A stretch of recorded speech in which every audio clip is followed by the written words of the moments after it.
All right, Jay, going to the NFC side of things, the game preceding Bills Chiefs was no other than Rams Bucks. And the Rams, moving on to the NFC title game, they beat the Bucks 30-27 in a one of the very good games of the weekend. Matt Stafford, he finishes 28-38 for 366, 2 touchdowns, no picks. He hit Cooper Kupp late in the game to stave off a furious rally by the Bucks, who were down 27-3, looking pretty much sunk. And then Brady did that whole comeback thing he likes to do and made him bite some nails at the end. But the Rams move on, and Brady mulls retirement, and maybe not. But so what do you think of this game, and what stood out to you the most?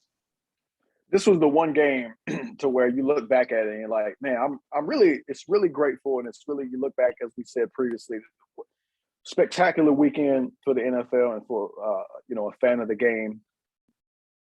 But this one was one of them, like, really LA and the Rams, like, y'all, you're up 27-3. This game was over. The Tampa Bay Buccaneers had no business being in this game. It played out. I don't want to say I saw them coming out here just getting blitzed to this degree, but the Rams, with what they are at this moment in time, they really look like they figured some things out against Arizona last week. They're obviously the healthier of the two teams. We know Tom Brady, without Chris Godwin, Antonio Brown. I really felt like that was a big factor. It was a big factor because you got Scotty Miller and Tyler Johnson and whoever else you want to throw in there, and it's just not the same. They did get Fournette back. They did get Levante David back, and these things are good. But guys, it was 27-3, and just the comedy of errors that the Rams were out here putting on, particularly in the second half. The first fumble by Cam Akers. The guy, his head is about on the ground, and he just, Winfield able to get the ball out. I'm not going, kill the young guy who's just coming off. This guy, 6 months off an Achilles injury, and he's always back here doing stuff. It's hard to run against the Bucs defense. I'm not going to, give Cam Akers too much, but he did have a fumble late in the game. Cooper Kupp had a fumble, and the one that really stands out is right after Von Miller says, "Hello, y'all. I'm in the building." Getting a strip sack and up at dancing. Jalen Ramsey was right next to him too. It was a beautiful thing to see. I miss seeing that in Denver, I got to tell you. But right after that, you have who's this guy? Brian Allen, the center. Just him and Stafford not ready for the snap. He snaps it about 30 yards back. Right after that, and that was it. That was the game right there. There's so many errors. 4 fumbles that you lost.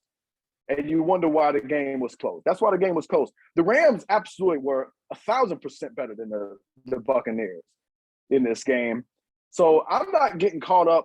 I'm not getting caught up in the whole, oh man, Tom Brady almost did it. No. The Rams almost blew it. That's what happened. Now, I have to say, if you go back to the beginning of that game, the first Bucs drive, Leonard Fournette comes out on the first 2 plays and picks up 2 straight first downs. After that, you're like, you know what? If Leonard Fournette can come out here and get this thing going on the ground, the Bucs might have something to say about this. And then after that, Tom Brady started throwing the ball. And he was about, 0 for his first 4 or 5. And it was pretty clear that these injuries, and also Tristan Wirfs, by the way, Tristan Wirfs did not play at right tackle, huge deal. Those three, I don't want to say everybody Antonio Brown ain't injured, but these 3 guys that were missing, Injured. That was a big deal. Yeah, that was a big deal. And I didn't think the Bucs were able to overcome it, and they could not. I really thought Matthew Stafford, the way he opened up this game, and of course he tailed off the second half, as did the whole team. But Matthew Stafford was surgical. I thought he would have plenty of opportunities to make some big plays against this Bucs defense, particularly this secondary, which just isn't that great. And he did. And you had Cooper Kupp doing what he did. You had Odell Beckham, Higbee, Van Jefferson, the list goes on and on. Got a lot of weapons out there. He utilized them to great effect. Cam Akers, as I said, he had a lot of difficulty running the ball, but he did get 24 carries. And that's a big deal, because even though the Bucs, we recognize this, that front 7 is ferocious, with Vita Vea leading the way in there, clogging up holes. But you have to stay committed to the run. just to like keep them honest and make them account for it. And, that way you keep the play action in play. And they did that. It was to great effect. I think Sean McVay deserves a lot of credit for that. And, fortunately, they were able to build so big of a lead that they were, and this game was tied at the very end. I was, on the road traveling, as you know. It's 27-13. I go in the grocery store, get some food, and then go get some gas, get in the hotel. That's right. And I'm trying to set up the TV and all this. And I'm just looking on my phone, trying to see what the score is. I'm like, why is this game tied? With 30 seconds left, this game is tied. What is happening? And then, of course, the Bucs secondary, as it is prone to do, is they blow a coverage. And you would blow the coverage against the guy who's leading the NFL in all the major receiving categories, because of course you would.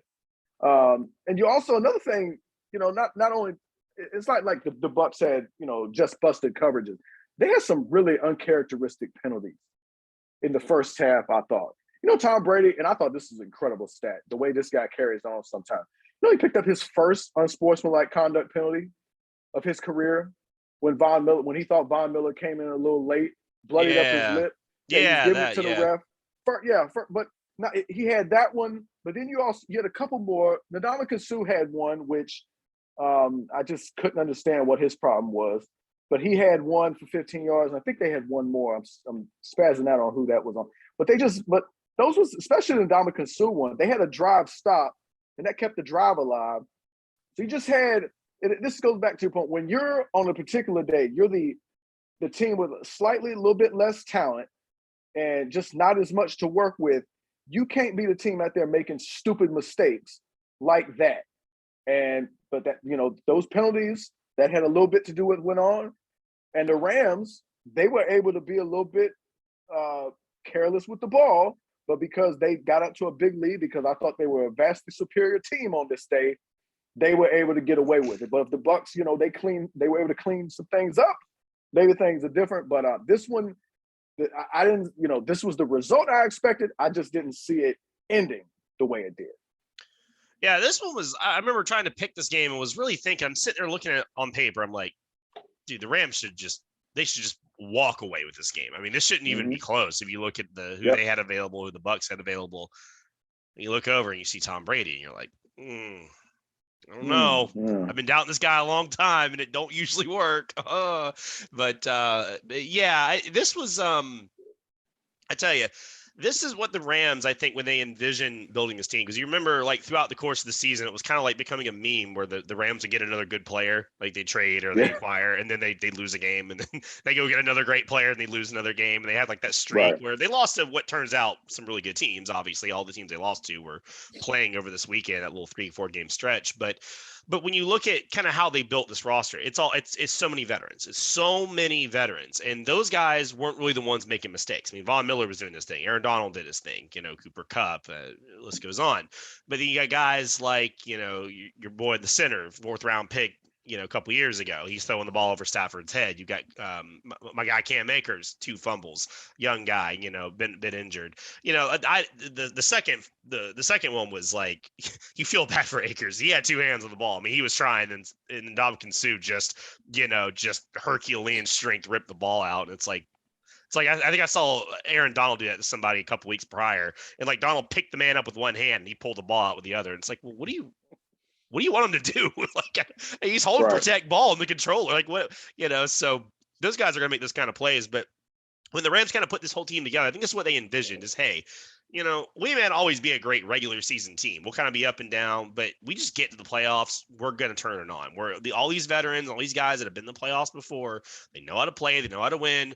They were going to turn that switch and they were going to make it happen. And they did. I mean, this team looks like the juggernaut we thought they were going to be, and then maybe they weren't, but now they are again. And that's kind of where they're at. And again, for the Bucs, man, it was just too many injuries. I think it's one of those things where it is hard to repeat as a Super Bowl champions. Remember, all the starters come back, all 22 of them. Well, a couple guys get hurt, a couple of them spaz out, and then all of a sudden you're left with Leonard Fournette as your primary back, which, I like Leonard, but I don't know if I'd want him as my number 1 running back on a Super Bowl contender, but yet he was the only guy that got to touch the ball. And you got Tom Brady, who is throwing 54 passes at 43 years old. I mean, that's 54 passes for most quarterbacks is not a good way to win the football game, regardless of who you are. Even if you're the GOAT, quote unquote, not the best idea. They kind of got forced into it again. They didn't really have a lot of ways to run the ball.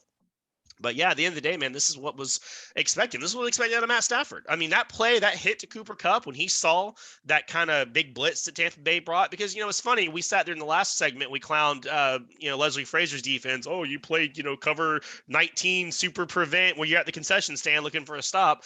And then on the other side of the coin, which nobody really talks about, the Bucs were in sort of the same position trying to get a stop. They sent a safety blitz, and then you got Antoine Winfield running behind Cooper Kupp, and Stafford throws a perfect pass right to him, sets up one of their scores that kind of staved off the initial, push by the Bucs to come back. And that was a play that, I don't know if Jared Goff makes that play. I mean, maybe he does, maybe he doesn't, but that's why they brought in Matt Stafford, to be just that little bit better. And so far, Stafford's 2-2 in the playoffs, so we'll give him that. I'm a little concerned for the Rams looking forward. Maybe can they keep this up with Cam Akers? Is this just a one-game thing? Is he just maybe not 100%? If he's not 100%, who's going to run the ball for that team? I mean, Sony Michel, 1 carry for 4 yards. Can they get away with this more air raid attack? And then, on the Buck side of the things, I guess the biggest thing you're looking for now is, man, if Brady does retire, because it does sound like it's trending that way. That's another topic for another day, I know, but you just got to wonder with the Bucs, like when Brady goes, because you're probably losing at least one of your coordinators to a head coaching job. Todd Bowles is interviewed in a lot of places. Does Bruce Arians hang it up and Brady goes? I mean, is that a package thing? There's a lot to consider down in Tampa. But yeah, this was, I think for the Rams, this is exactly what they envisioned when they've traded their entire future. They've mortgaged everything for this team. They're glad that it worked out that way, because they would have blown this lead to Tom Brady. Oh my God, I can't even. Oof. I don't know what I'd do if I was running that front office. Yeah, and I got to say, I think the big concern, and obviously this is the topic for Friday, we talk about the Rams and 49ers.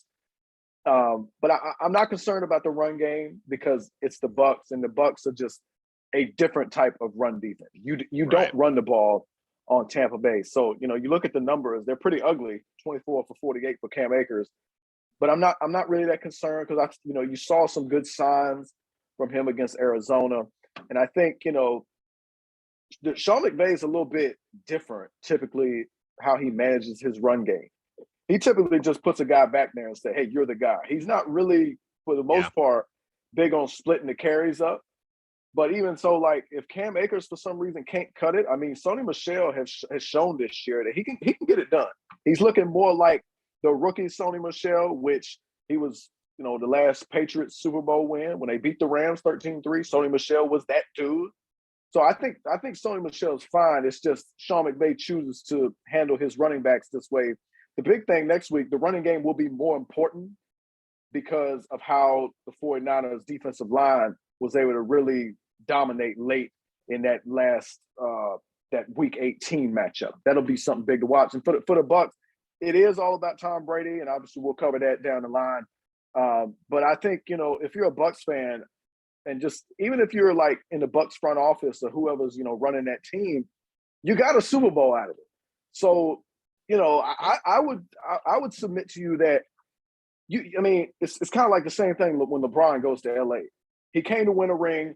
It's going to probably cost you a little bit down in the future, but you did it to win now. So you won now. Hey, handle, if it takes a couple years to get back, hey, that's the price you got to pay, even if it's a longer rebuild you want. I mean, that's what teams like the Bucs, I think you got to look at. But it is going to be something to watch to see how those dominoes fall. If Brady leaves, what does that mean for Arians? And what does that mean for, whatever free agents they have to come? You're not, all 22 starters ain't going to be coming back after, if that happens. You can book that. Mm-hmm.